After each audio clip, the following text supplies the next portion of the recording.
Hello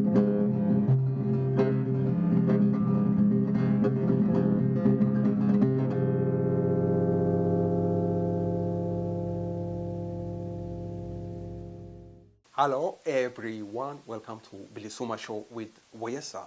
You probably heard this rumor, right? That 17 journalists fired from Oromia TV and radio over there based in Adama. Yes, TPLF.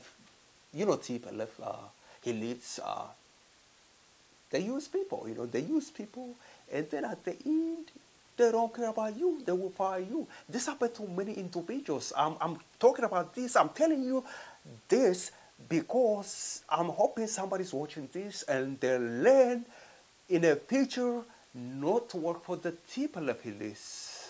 Like I said, the 17 journalists fired from Oromia TV and radio. The message is clear. The message is do not work for the TPLF elites. Why? Because they're gonna use you, and then at the end, throw you out on the streets. You are on your own. You think they're gonna leave them alone? Those journalists after they fired them? I hope so. I hope they leave them alone. But from doing some research, they will fire you. Sometimes they monitor you. They'll follow you where you go, whatever who you talk to. They'll find a way to arrest you, throw you in prison. Mike Lowry, Galiti. That's what happened in the past to many individuals. Yes. Now again, the message is clear.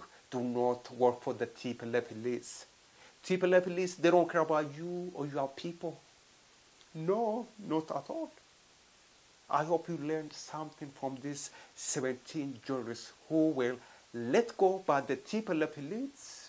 And now, Oromia TV and radio, yeah, over there, guess who's going to work over there, right? Tigray children, about Oromo is speaking. Tigray children will be working at the Oromia TV and radio base over there in Adama. That's my opinion. In my opinion, yes. About Oromo speaking Tigray children are going to be working at the Oromia TV and radio. Hey, thanks for watching. I'll let you go. Bye-bye.